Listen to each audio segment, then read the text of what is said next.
Justice حمدے، ایک تاریخ ساز فیصلہ آپ نے اپنی ہیئرنگ کے دوران بھی بار بار یہ کہا کہ یہ ایک تاریخ ساز فیصلہ ہوگا، آپ نے دیا، 1 سال گزر گیا، آپ کے خیال میں اس کے اثرات پاکستان پر مثبت ہوئے ہیں یا منفی؟ دیکھیے، میں ذاتی طور پر میں یہ سمجھتا ہوں، اب 1 سال گزر گیا، اس میں 5-6 ماہ فارغ بھی بیٹھے رہے، بہت وقت ملا سوچنے کا باتوں. میں سمجھتا ہوں کہ یہ جو فیصلہ آیا تھا 20 جولائی 2007 کو، یہ ایک واقعی تاریخ ساز فیصلہ تھا، اور اس کے ہماری قوم پہ جو اثرات مرتب ہو چکے ہیں یا آئندہ جو اس کے اثرات ظاہر ہوں گے وہ بہت عہد ساز ہوں گے. یہ پہلی دفعہ ہے کہ ہماری قوم میں وہ اویکننگ پیدا ہوئی، ایک لہر اٹھی، ایک سوچ اٹھی کہ ہم عوام جو ہیں اور لوگ جو ہیں اس قوم کے، وہ خود اپنے حاکم اور اپنے مالک ہیں، اور وہ فیصلہ کریں گے کہ اس ملک میں نظام کیسے چلنا ہے اور کس کا چلنا ہے. تو یہ جو ایک سوچ ابھری ہے، اور 20 جولائی 2007 کا جو فیصلہ ہے وہ بھی اسی سوچ کا ایک مظہر ہے. یہ سوچ ابھرنے کی وجہ کیا تھی؟ کیا افتخار محمد چودھری کی جو نو تھی وہ ہے، یا اس کے پیچھے کوئی اور عوامل بھی؟ میں جو جیسے میں دیکھتا ہوں، اب ان ریٹروسپیکٹ پیچھے مڑ کے دیکھتا ہوں، تو میں سمجھتا ہوں کہ اس میں جو چیف جسٹس افتخار کا جو 9 مارچ کا انکار تھا، وہ اس میں ایک بہت بڑا، آنے والے دنوں میں اور تاریخ دان اس کو یہ سمجھیں گے کہ وہ بہت بڑا ایک اس کا ہاتھ تھا، ایک بہت بڑا فیکٹر تھا وہ اس ساری یہ جو ابھری ہے سوچ اور جو معاملہ چلا. وجہ کیا ہوئی ہوگی کہ 2 ججز نے سوچا کہ پرچیاں بھی نکالی، اتنی آپ نے احتیاط کی، انہوں نے سوچا کہ شاید ان کا فیصلہ ٹھیک نہیں ہے، تو جو باقی بردر ججز جس طرف جا رہے ہیں وہ بھی اس طرف جائیں؟ میں اب اس کے متعلق کچھ نہیں اس سے زیادہ کہنا چاہتا، کیونکہ میں اس کو ریپیٹ کر رہا ہوں کہ یہ ہمارا آپس میں جو ہم بیٹھ کے وہاں جو کچھ ہوتا ہے وہ ایک اسٹرکٹ کانفیڈنس کی آپس کی. آپ نے فیصلہ کر لیا، پرچیاں ڈالی، اس کے بعد فیصلہ ہو گیا، پھر وہ فیصلہ ٹائپ کرنے کے لیے بھجوایا گیا؟ جی، ٹائپ ہوا. وہ ٹائپ 3 دفعہ کیوں کروانا پڑا؟ یہ آپ کو کس نے بتایا کہ 3 دفعہ کیا؟ یہ کچھ اس آپ جو میڈیا والے ہیں، آپ بہت ظالم ہیں. میں اس کے متعلق بھی کچھ نہیں کہنا چاہتا. وہ دیکھیے، ڈرافٹ آتا ہے، اس میں کوئی لفظ رد و بدل آگے پیچھے کرنا پڑتا ہے. پھر وہ ڈرافٹ میں نے دیا تھا، میں نے ڈکٹیٹ کروایا تھا. تو اس قسم کا معاملہ ہوتا ہے. پھر ہر ایک جج صاحب اس کو پڑھتے ہیں، اس ڈرافٹ کو. اس میں ہو سکتا ہے کسی جج صاحب نے کہا ہو کہ یہ لفظ، اس لفظ کی بجائے یہ لفظ استعمال کر لیا جائے.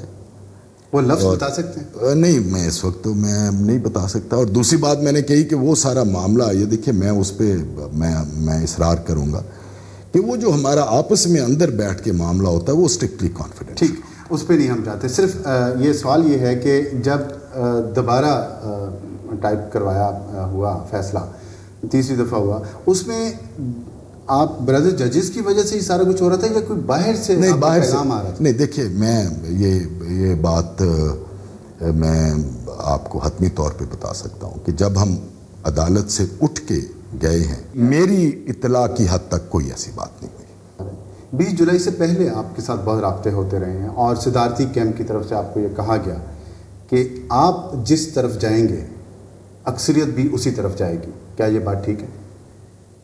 دیکھیے، یہ ایک امپریشن تھا، یہ پتہ نہیں کیوں امپریشن تھا کہ جی یہ رمدے صاحب جدھر جائیں گے اس طرف یہ چاہیے. اور یہ جو میں نے آپ کو پہلے پرچیوں والی بات بتائی ہے، یہ اسی امپریشن کی وجہ سے ہم نے وہ طریقہ کار اختیار کیا تھا. وہ جو جج صاحبان تھے، 10 جج صاحبان میرے ساتھ، ایک میں اور 9 دیگر جج صاحبان، جنہوں نے اس ریفرنس کو کویش کیا. میں کہتا ہوں کہ میں نے ان جیسے عظیم شخص اور جج صاحبان میں نے نہیں دیکھے ہوں گے کبھی. اور میں ان میں سے ہر ایک کی عظمت کو سلام کرتا ہوں. اور ان 10 جج صاحبان میں سے 9 3 نومبر کو نکالے گئے کون سے والے نہیں تھے ان میں؟ ان میں عباسی صاحب 10 میں شامل تھے، لیکن وہ پھر 3 نومبر کو انہوں نے اوتھ لیا، جسٹس نواز عباسی صاحب۔ آپ کو اس سے دکھ ہوا ان کے اوتھ لینے سے؟ دیکھیے جی، کسی کا، میں تو سمجھتا ہوں کہ یہ ہر ایک کا اپنا ثواب دید ہے، اپنی سوچ ہے، اپنا معاملہ ہے۔ بردر ججز ہیں نا آپ کے، آپ بھائی کہتے ہیں ایک دوسرے کو۔ جی ہاں، وہ ہر ایک کی اپنی سوچ ہے۔ آپ اپنے 2.5 سال کے پوتے کے ساتھ قید تھے اس گھر میں اور انہوں نے حلف لیا، آپ کو افسوس ہوا اس کا؟ میں کسی کو کچھ نہیں کہنا چاہتا۔ یہ ہر ایک کا اپنا ضمیر ہے، اپنی سوچ ہے، اپنا سمجھ ہے، اپنا ایمان ہے۔ لیکن جتنی تعریف آپ نے ان 9 ججز کی کی ہے، آپ نے عباسی صاحب کی نہیں کی۔ عباسی صاحب نے، دیکھیے عباسی صاحب نے، تعریف تو کیا کسی کی کرنی ہے، لیکن ان جج صاحبان کا میں یہ کہتا ہوں کہ وہ 20 جولائی کے بعد بھی ثابت قدم رہے، وہ جو 9 جج صاحبان تھے۔ اچھا، 20 جولائی کے بعد بھی دباؤ رہا؟ 20 جولائی کے بعد، 3 نومبر والا جو معاملہ آیا، 3 نومبر کو بھی وہ جج صاحبان ثابت قدم رہے۔ پہلے 9/4 کا فیصلہ آ رہا تھا، پھر 8/5 کا ہوا، پھر دوبارہ 9/4 ہوا، پھر 10/3 کا ہوا۔ میں اس کے متعلق بھی کچھ نہیں کہوں گا۔ آپ تردید تو نہیں کریں گے؟ میں اس کے متعلق کچھ بھی نہیں کہوں گا۔ ہماری اطلاع یہ ہے کہ کچھ ججز نے جو پہلے اپنا فیصلہ 9 میں دے چکے تھے، جس میں جسٹس عباسی تھے، جسٹس شاکر اللہ جان تھے، انہوں نے جب دیکھا کہ باقی اکثریت یس دے رہی ہے تو انہوں نے اپنا فیصلہ تبدیل کیا، کسی بھی وجہ سے، لیکن کیا۔ اب یہ وہی بہتر بتا سکتے ہوں گے، لیکن میں جسٹس شاکر اللہ جان کی بابت یہ ضرور کہوں گا، وہ ایک ثابت قدم جج۔ 20 جولائی کو صبح جب آپ گھر سے تیار ہو کر عدالت جا رہے تھے فیصلہ کرنے کے لیے، اس وقت آپ کے ذہن میں کیا تھا؟ کیا سوچا آپ نے اس وقت، اس دن؟ میں اس وقت، یہ میری سوچ تھی کہ یہ اب ایک وقت آیا ہے جب اللہ پاک نے مجھے آزمانا ہے۔ یہ 20 جولائی کو سوچا یا پہلے؟ جب پہلے ٹھیک، کہ یہ اب میری اللہ پاک مجھے ٹیسٹ کر رہا ہے۔ یہ فیصلہ پہلے دن ہی میں نے کر لیا تھا کہ چاہے میں اکیلا بھی رہ جاؤں، میں نے فیصلہ اپنے ضمیر اور ایمان کے مطابق کرنا ہے، وٹ ایور دی کانسیکوینسز، جو بھی اس کے امپلیکیشنز ہوں، جو بھی اس کے نتائج نکلیں، اس سے بے پرواہ۔ 20 جولائی کو جب گھر سے نکلنے سے پہلے آپ کو کوئی فون کال آئی تھی؟ نہیں، مجھے کوئی فون کال نہیں۔ 19 اور 20 جولائی کے درمیان جو رات تھی، اس میں آپ کیا کر رہے تھے؟ یہ اب شرارت والی باتوں کی طرف آپ آ گئے۔ یہ باتیں کو کہنے والی ہوتی نہیں، اچھا نہیں لگتا کہ یہ باتیں انسان پبلک کرے۔ آپ یقین کیجئے، میں نے 14 مئی سے لے کے 20 جولائی تک جتنے نوافل پڑھے، نماز تو خیر میں پہلے بھی پڑھتا تھا، شکر اللہ تعالیٰ کا، جتنے نفل پڑھے میں نے، اور جتنی اللہ پاک سے میں نے رہنمائی کی اور استقامت کی دعائیں مانگی، اور جتنے اس مقصد کے لیے میں نے نفل پڑھے، شاید میں نے زندگی میں کبھی نہ پڑھے ہوں۔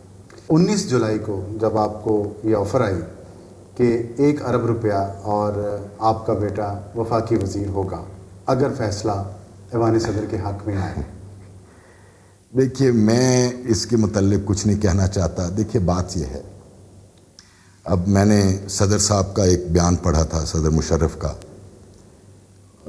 کہ جی یہ جسٹس رامدے نے میرے خلاف سازش کی تھی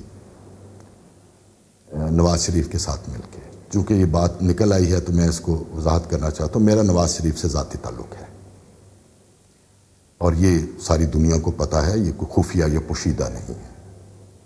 اور وہ تعلق اس وجہ سے بنا کہ جب میں ایڈوکیٹ جنرل بنا صوبہ پنجاب کا، تو اس وقت میاں نواز شریف وزیر اعلیٰ تھے صوبہ پنجاب کے، اور 2 سال تقریباً میں ایڈوکیٹ جنرل رہا، ان کے ساتھ کام کیا۔ لیکن یہ تعلق صرف ذات کی حد تک رہا، اور اس کے بعد یہ بھی ساری دنیا کو علم ہے کہ میرے 2 بھائیوں کے ان کے ساتھ بہت تعلقات رہے۔ لیکن 2 باتوں کا میں چیلنج کرتا ہوں آج آپ کے اس چینل پہ بیٹھ کے، کہ کوئی شخص اس 20 سال کے دوران مجھے ایک حکم، کوئی چھوٹا بڑا حکم، کوئی فیصلہ دکھا دے جو میں نے نواز شریف یا اس کی سیاست یا اس کی سیاسی پارٹی کے حق میں کیا ہو اس تعلق کی وجہ سے، یا جو میں نے اس کے مخالفوں کو تنگ کرنے کے لیے یا پریشان کرنے کے لیے میں نے کیا ہو۔ یہ میرا چیلنج ہے۔